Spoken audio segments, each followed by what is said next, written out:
Good morning, everybody. Shift Your Mindset here with the new episode. And I was thinking, why are Jehovah Witnesses always avoiding questions, or they get angry when you present them facts and all the stuff around that? So today's episode will be about the mental health issues within the organization. I searched for a couple of studies, you can Google it online, about Jehovah Witnesses having more than average people mental health problems. Many studies have been completed on JW's mental health. The level of witness psychosis was 17 times higher than the population, says one study. 44% were diagnosed to be psychotic. Another study about mental health. The mental illness rate of JWs is 10 to 60 times higher than non-witness population. 10 to 16 times higher. Why are the mental health problems within the JW organization are so great? Such a high numbers, more than average people. Because we are loving people, we are having the truth, whatever. All those things we all know they are saying. But studies, and a lot of studies, implicate that the average JW has more mental health problems than the non-Jehovah Witnesses. And I came to a few conclusions. One big thing why they have mental health problems are changes in policies. I wrote a few down. In the 1930s, 1940s, vaccination was a direct violation of God's law. In the 1950s, it was your own conscience. Organ transplants, 1961, acceptable. 1976, banned. 1980, it's your own conscience. Do you also see the pattern of flip-flopping the policies? So now the vaccination was be pushed by the governing body when COVID hits us. You couldn't go to the congregation if you weren't vaccinated. You had to attend your Zoom meeting. So we're going from a direct violation of Jehovah's law, we go to it's your conscience and then it's allowed. So it drives people crazy. Because of course we are thinking about the problems the people had when it was banned. Maybe there was disfellowship for taking another stance on the matter. So we see people suffer because the organization is flip-flopping policies. The second one for the mental health problems is the teaching that their organization is a theocracy.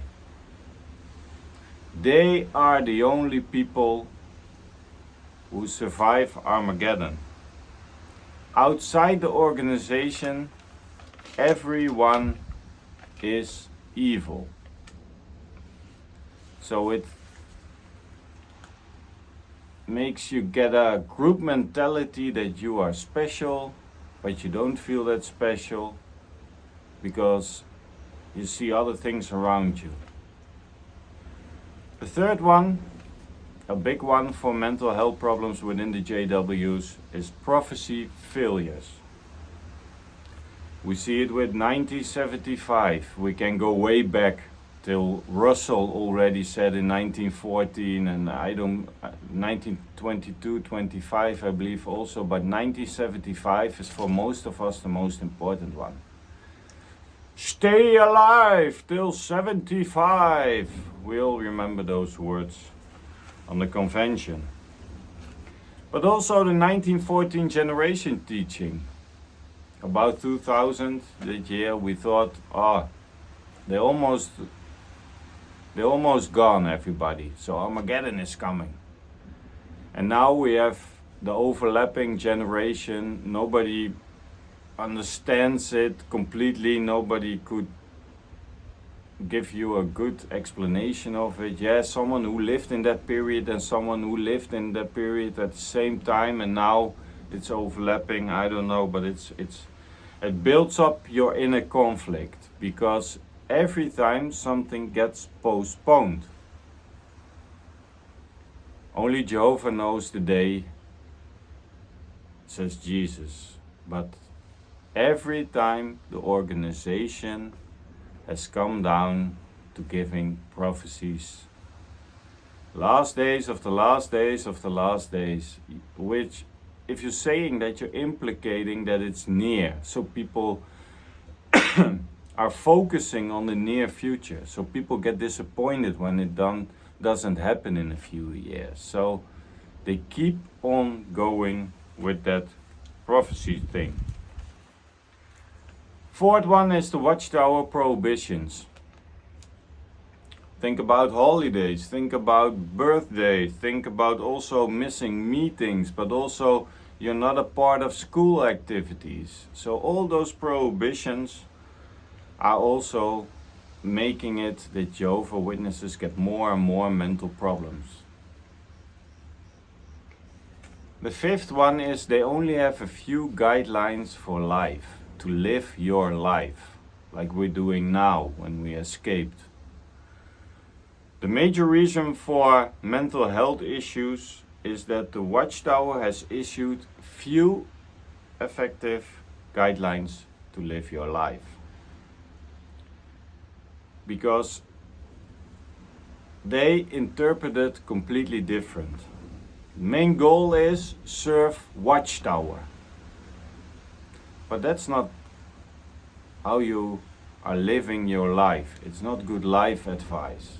But it's only about Watchtower. The interest in Watchtower, all your energy, all your focus has to go into Watchtower. Discouragement is their main theme. Everything is discouraged. If you want to do a sport, it's discouraged. If you want to follow a certain path in life, you want to express your art, skills, whatever. Every passion and talent someone has in himself or herself is being crushed down, because you have only time to focus and give all your attention and energy to Watchtower. But keep your head up, keep on serving people, and don't forget, keep on donating.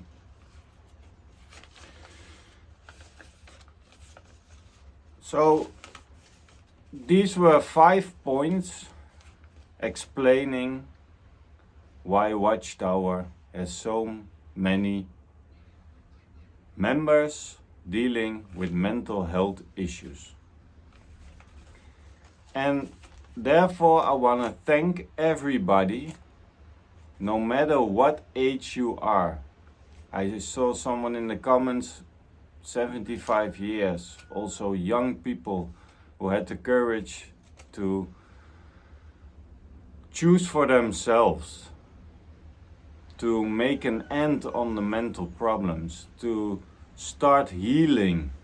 And it's difficult, it's not easy if we brainwash this way and condition this way to overcome all your mental health problems. But I just want to know you guys, I read all the comments, and I want to say I'm proud of the community we have right now on this channel. I'm super proud of everyone who had the courage to leave the organization, even if you're 75 years old, 60 years old, 40 years old, 50 years old.